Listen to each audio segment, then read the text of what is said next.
Hi viewers, నేను మీ వీరాంజనేయులు. ఈరోజు దేవాలయం దైద అమరలింగేశ్వర స్వామి టెంపుల్ గురించి మనం మాట్లాడుకుందాం. ఈ దేవాలయం గురజాల నుండి పులిపాడు నుండి 5 కిలోమీటర్ల దూరంలో ఉంది. ఈ దేవాలయం వెలుగులోకి వచ్చి 120 సంవత్సరాలు దాటింది. దేవాలయం కృష్ణానది ఒడ్డున కొండ బిలంలో ఉంది. ఈ దేవాలయంలో శివుడు కొన్ని వందల ఏళ్ల క్రితమే ఒక కొండ బిలంలో స్వయంభూగా వెలిశాడు. ఒకరోజు ఈ దేవాలయ పరిసర ప్రాంతాలలో పశువులు మేపుతున్న పశువుల కాపరికి శివనామస్మరణ వినిపించడం గమనించి పశువుల కాపరులు శివనామస్మరణ ఎక్కడి నుండి వస్తుందో అని వెతకగా ఒక కొండరాయి నుండి శబ్దం రావటం గమనించి ఆ కొండరాయిని పక్కకి తొలగించగా ఒక పెద్ద బిలం కనిపించింది. ఆ బిలం లోపలికి వెళ్ళి చూడగా అక్కడ మునులు ఋషులు శివుని పూజించటం గమనించిన పశువుల కాపరులు దగ్గర వెళ్ళడానికి భయపడి చుట్టుపక్కల ఉన్న పొలాలలోని రైతులను అందరినీ పోగేసి పిలుచుకొని బిలంలోనికి రాగా బిలంలో ఎవరూ లేరు. కానీ శివుని పూజించిన ఆనవాళ్ళు మాత్రం అలానే ఉన్నాయి. అమరులు పూజించిన శివలింగం కనుక అమరలింగేశ్వర స్వామి అనే పేరు మీదుగా ఇక్కడ దేవాలయాన్ని నిర్మించటం జరిగింది. ఈ దేవాలయంలో నిత్యం పూజలు జరుగుతూ ఉంటాయి. ఈ దేవాలయంలోని శివలింగం పంచముఖాకృతి రూపంలో ఉంటుంది. ఈ దేవాలయంలోని అమరలింగేశ్వర స్వామికి ప్రతి సోమవారం ఏకాదశ రుద్రాభిషేకం చేస్తారు. ఈ బిలంలో ఒక పక్క దైద అమరలింగేశ్వర స్వామి లింగం ఉంటే మరొక పక్క శ్రీ పార్వతీదేవి అమ్మవారి విగ్రహం ఉంటుంది. ఈ బిలంలోని దైద అమరలింగేశ్వర స్వామి ఎంతో మహిమల కలవాడని భక్తులు అపారమైన నమ్మకం. ఈ అమరలింగేశ్వర స్వామిని పూజించిన వారికి సకల కష్టాలు తొలగిపోతాయని భక్తులు ఎంతో దృఢంగా నమ్ముతారు. ఈ దైద అమరలింగేశ్వర స్వామి బిలం కృష్ణానదికి 20 మీటర్ల ఎత్తున ఉంటుంది. ఓం నమః శివాయ.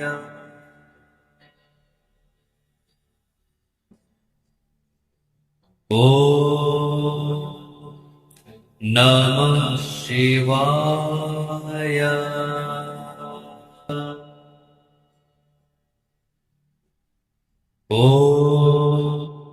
ఈ ఆలయంలో సంతానలేమితో బాధపడేవారు అమరలింగేశ్వర స్వామిని 3 ప్రదక్షిణాలు చేసి ఊయలాలు కడితే సంతాన ప్రాప్తి కలుగుతుందని భక్తుల నమ్మకం.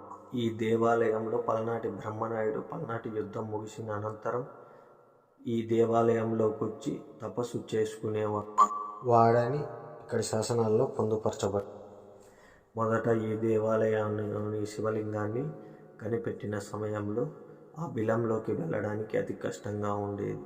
కాలక్రమేణా ఈ బిలాన్ని కొంచెం వెడల్పు చేసి భక్తులు ఈజీగా వెళ్ళడానికి ప్రభుత్వం ఎంతో కృషి చేసింది. ఈ 2 విగ్రహాలు, ఒకటి పార్వతీ అమ్మవారిది, మరొకటి కాళీ. ఈ బిలం ఎంతో చీకటిగాను అత్యంత అద్భుతంగాను భక్తులకు కనువిందు చేస్తుంది.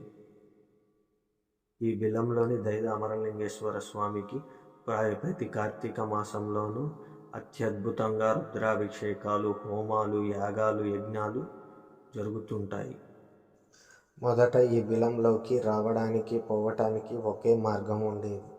కాలక్రమేణా మార్గాన్ని సుగమం చేయడానికి దేవాదాయ శాఖ ఇంకొక మార్గాన్ని ఏర్పరిచి బయటికి వెళ్ళడానికి ఒక మార్గాన్ని కనిపెట్టింది.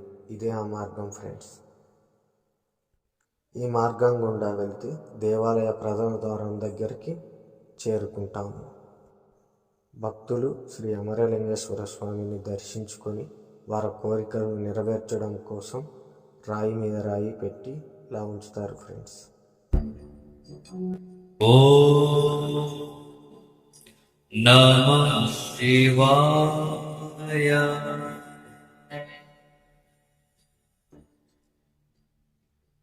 ఓం నమః శివాయ.